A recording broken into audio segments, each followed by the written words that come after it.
First Samuel, around the 14th chapter.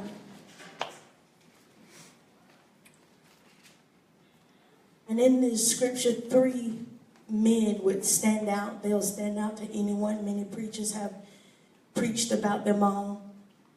From Saul to Jonathan to David. And the Lord began to minister to me. He said, even now, I am replacing evil with good. Even now, in your personal lives, I'm removing the old in one chapter and dimension, and I'm pushing you into the next.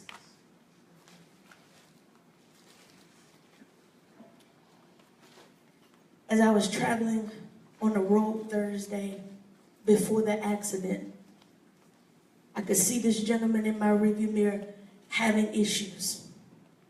Speeding up, slowing down, swerving. And all I could think is I wanted to get out of the way. But I began to call on the name of Jesus. And I remember right before he crashed into me, I said, I dispatch the angels now. Warring angels, ministering angels, guardian angels, come now. And the force in which he hit me with, it could have been much more disastrous. But I felt the surrounding and the presence of the Lord even in that moment. Thank you, Jesus. And I began to pray and ask God, well, why did it even have to happen? God, why can't I just gotten over? Because I saw it coming. And he began to say to me, you can't avoid every disaster. You can't avoid every disappointment. You can't avoid every challenge that comes in your life. He said, challenges are intended to put a charge upon you. He said, I didn't allow you or it to take you out, but I am going to cause it to grow you up.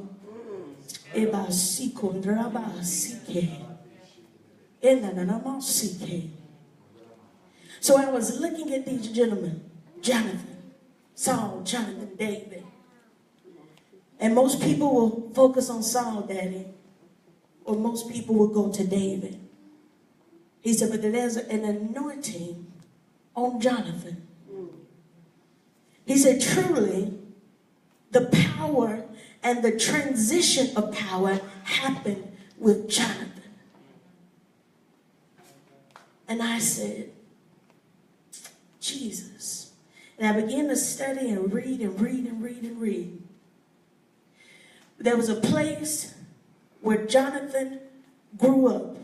When the Lord speaks of blessings, he speaks of windows and doors. But when he speaks of maturity, he causes you to go up. That's why Ephesians 4:15 said, I wish that you would grow up and teach the truth in love. That's why Paul said, when I was young, I spoke as a child, but when I grew up, I put childish things away. And there's an anointing of maturity going up. The company you keep changes when you go up. The atmosphere changes when you go up. That's why we go up in the presence of God. And we begin to see different and feel different and think different. Because up is where his power rests. That's why he said, I am seated in heavenly places. He said, the enemy is my footstool. And for something to be your footstool means that you are so high up.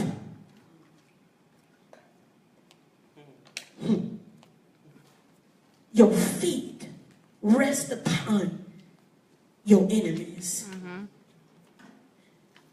I won't go through all the scripture, but in 1 Samuel 14:1, you'll see Jonathan telling his armor bearer, go with me into the garrison. Go, let us deal with the enemy of the Lord.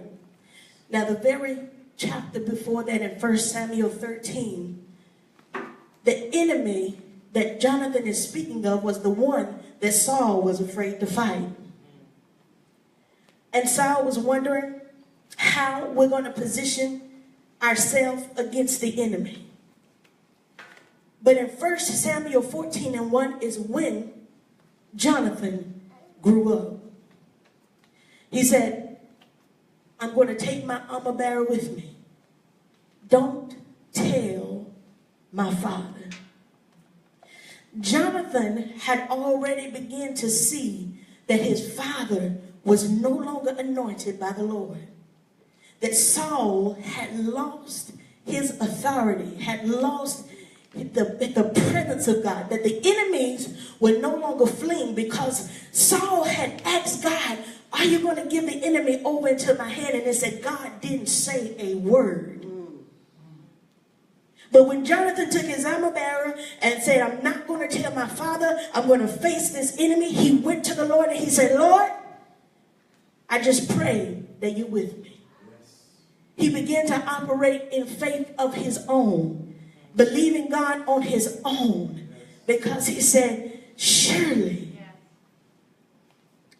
because of my father's wrongdoing, you have not left me.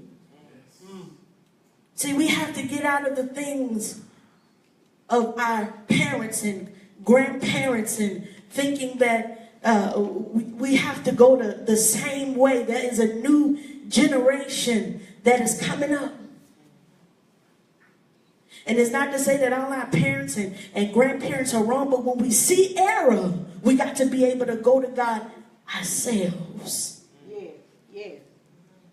When we don't see anything changing, when we see stagnation, when we see complacency, we got to be able to go to the Lord for ourselves. Amen. When we see that our bloodline is staying the same, that everybody is still drinking and smoking, that everybody is still overeating and spending carelessly, that everybody is still sleeping around and doing the wrong thing, somebody got to be able to make a different decision. Somebody got to be able to go before the Lord and break the curse and deal with the enemy head on. Yes. Somebody got to deal with the strongholds. And maybe mama and daddy and grandmama and granddaddy, maybe they weren't strong enough. Or maybe they had everything that they could take already. Maybe maybe the Lord calls them to birth you out for this very reason. Everybody has a purpose. Many are called, but who's going to answer? Now Jonathan said, I'm not going to be left behind. My father might be in error. He might have gone against the will of God. But I'm going to accept the will of God and believe that God is with me. Yes.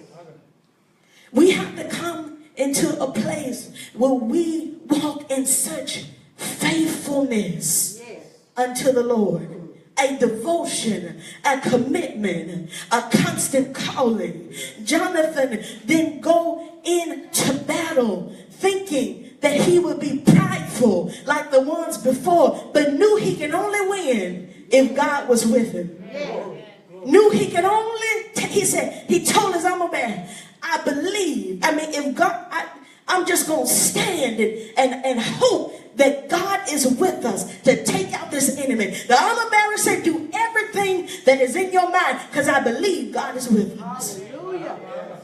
That shows me that the company that was with Jonathan was also of a different pattern, a different breed.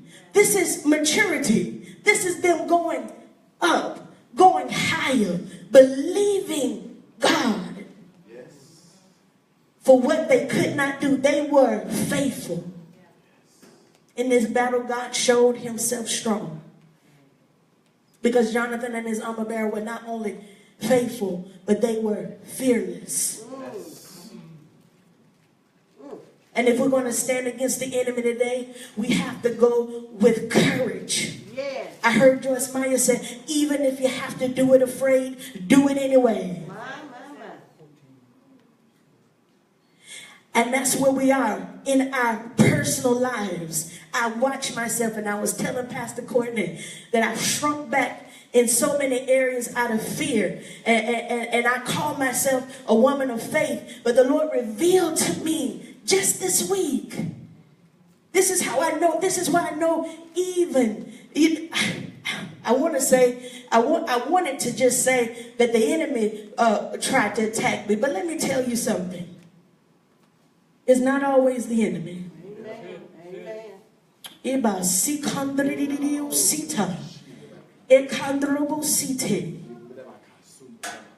I was moving this week in such a blessed force. I'm talking about breakthroughs to the left and right.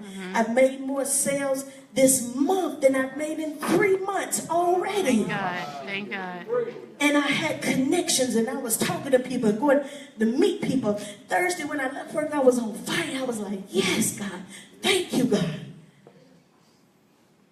And I was telling my mom that. I said, man, Mom, this has slowed me down. And she said, but it's going to be a greater blessing behind this than what you anticipated. It may not look like much now. Yes. And this is what Jonathan was thinking. He wasn't sure about this battle, see, because he's left his father out. And all along, he and his father have been going to battle together. But Jonathan noticed the anointing had lifted, and this time that he had to go alone. And it didn't look like much at the moment, and he wasn't sure quite where this road was going to take him. But he kept on walking, even afraid. He kept on moving, even though he was concerned. And I was talking to Pastor Courtney, and I said, I want to go for this different position at work, and I want to do some different things in ministry, and I want to step out on faith. But every time I get ready, the fear of rejection would come up, that I might not get it, that this might not work, that I might be talked about, or something negative said about me or by others. And the Lord said, it is time for your faith to cause you to be fearless. Yes. It's time to walk in a dimension of faith that you do not allow fear to take over. Yes. Let me tell you something. The two are always in operation. This is why Romans 12 said, be ye not conformed to the ways of the world, but be ye transformed by the renewing of your mind, because conformity and fear is always in place. And that's why we have to choose transformation by the word of the Lord that says, I can do all things through God who strengthens me. I am the head and not the tail. I'm above only and not beneath. If God be with me, who could be against me? I'm going to walk in my apostolic authority. I'm going to tread over serpents and scorpions. I'm going to defeat the enemy against my life, the very enemy that has been sniffing at my bloodline. I am going to take it by its throat, and I'm going to destroy it in the name of Jesus. I'm going to throw it under my feet, because I'm going up and I'm seated in heavenly places. And if the word of God said the enemy is under my feet, I'm going to put it where it belongs. Yes, Lord. Hallelujah. Yes. Thank you, Jesus. Thank you, Jesus. Hallelujah. Jonathan and his armor bearer moving forward, faithful and fearless. And before they knew it, they were walking in the favor of God. I'm not going to be here before you long. This is something you got to catch right quick. Before they knew it, their faith had overcome their fear, and their fearlessness had caused favor to reach their lives. And they overtook the enemy.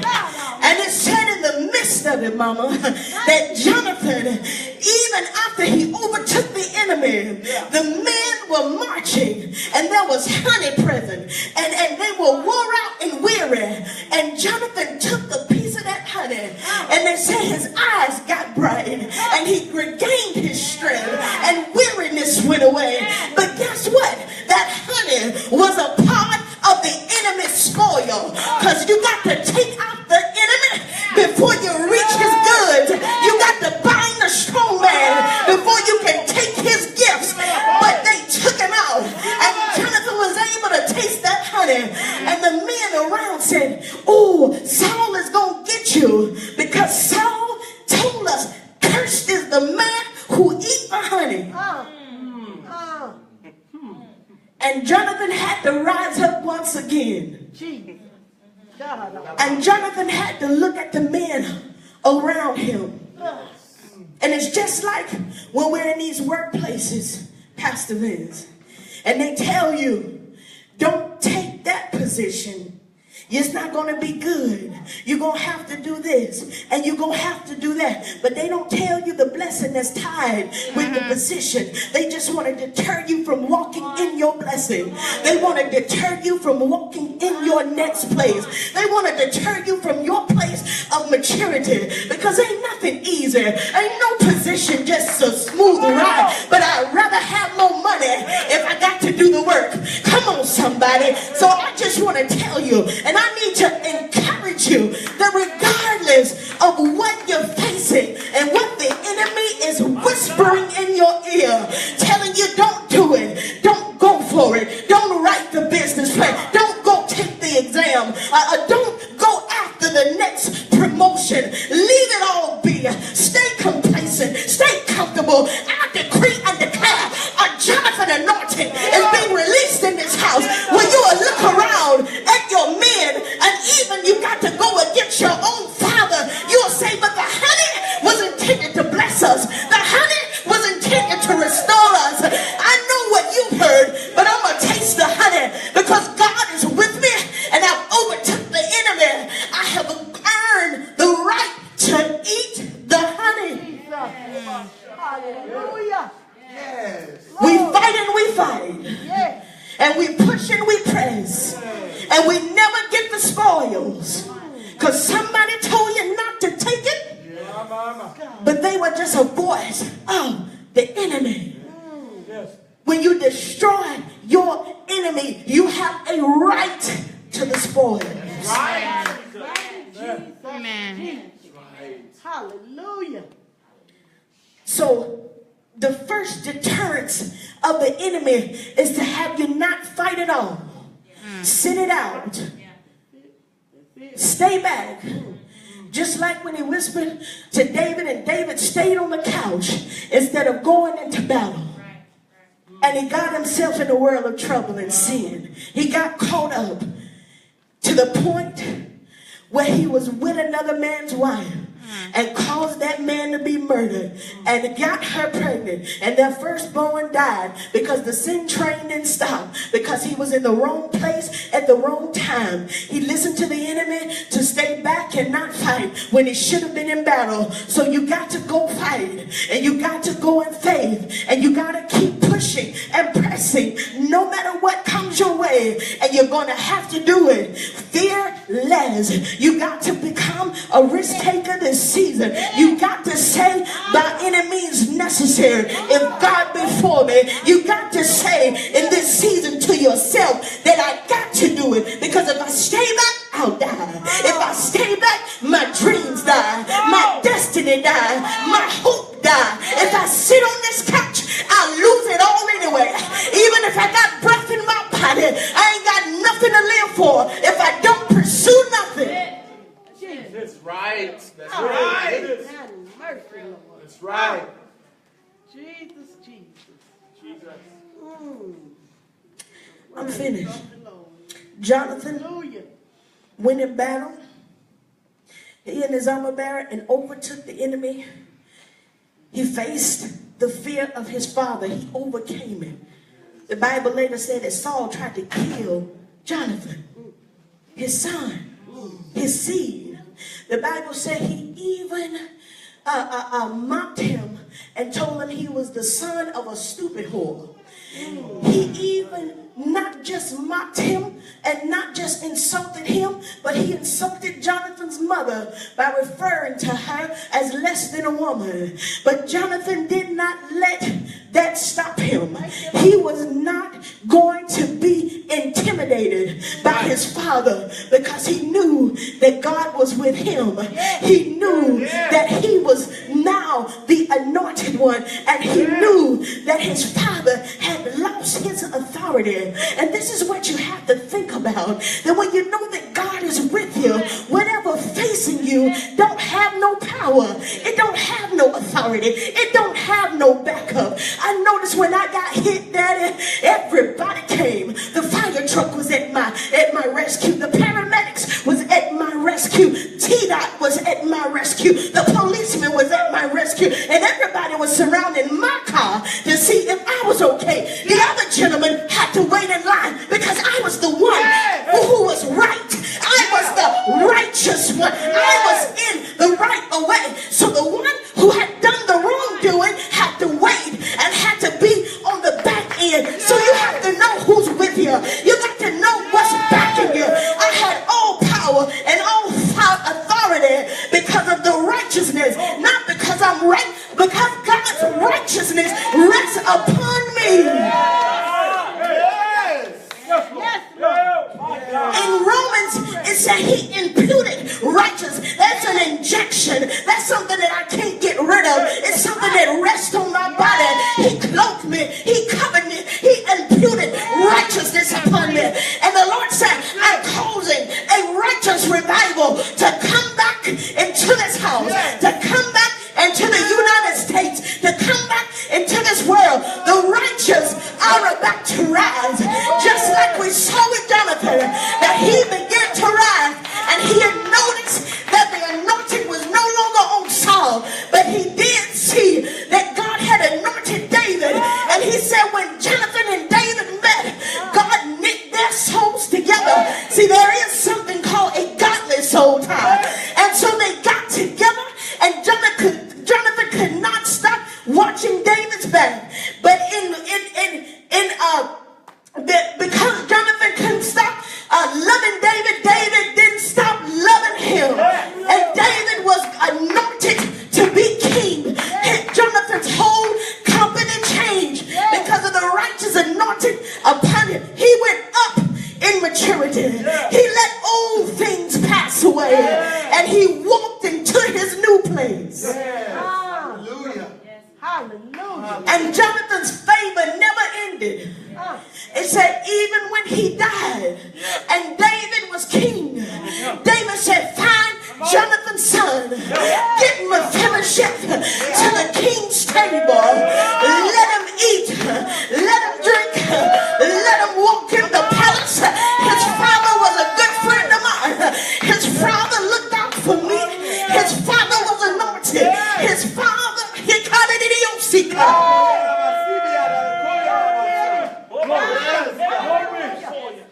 when you do right by the Lord, he's not just going to take care of you.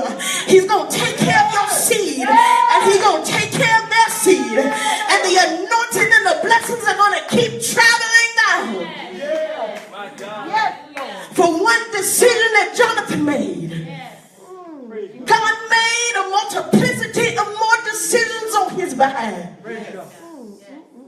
He said, if you're not afraid to stand against your earthly father, because you realize your heavenly father is greater,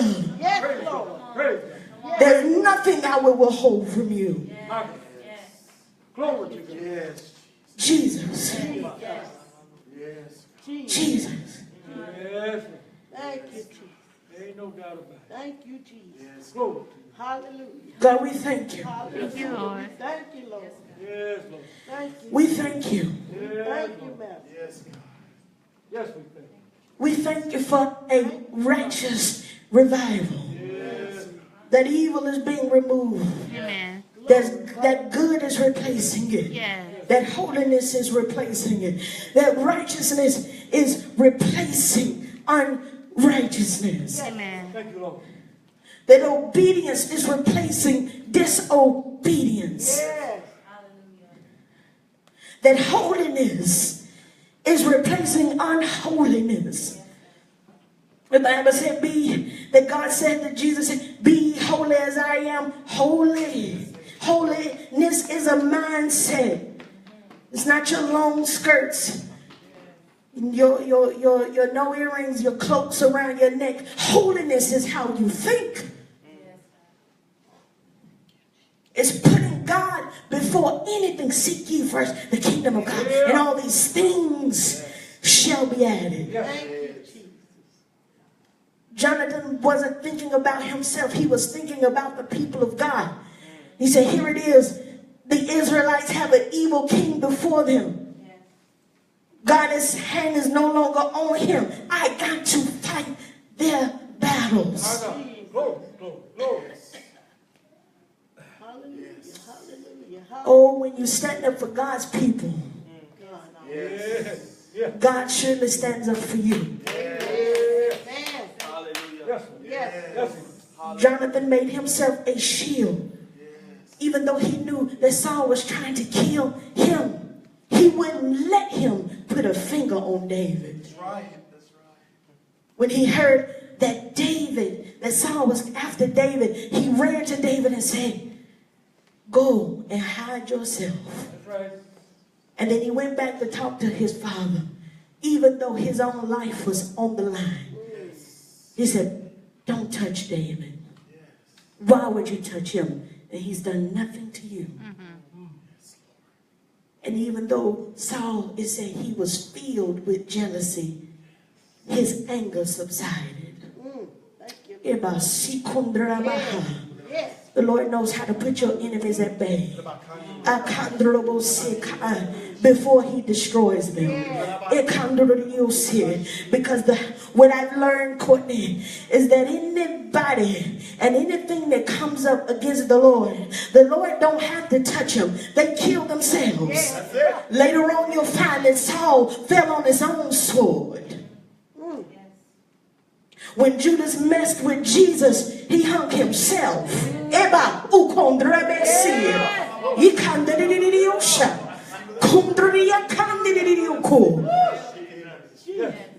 This is how you know that you ain't got to fight your own battles. So the battles is the Lord's. When I called on the angels, what I was really calling on, Jonathan, was my army. I was putting my soldiers in place to fight the battle for me, because I could see the enemy on my tail.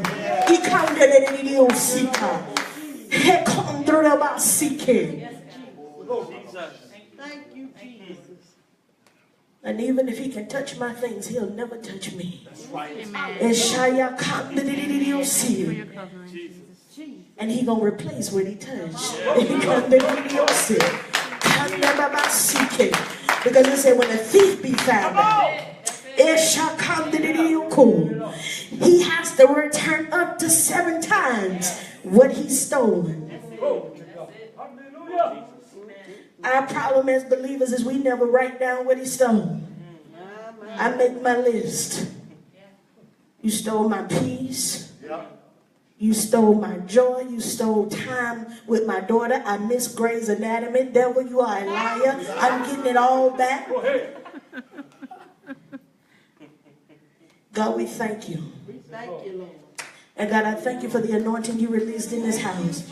I decree and declare the Jonathan anointing rest in the name of Jesus. I thank you right now Thank you, Jesus. that I sense a wave of your glory. Yes, in this house. Hallelujah. And I want everybody to stand up and lift your hands, and I want you to repeat after me. Hallelujah. Hallelujah. I want you to say, I am. I am Faithful. faithful. I am. I am Fearless. fearless. I am. I am Favored. favored. In the name of In the Jesus. name of Jesus. Anybody want personal prayer? Come up quick, and somebody get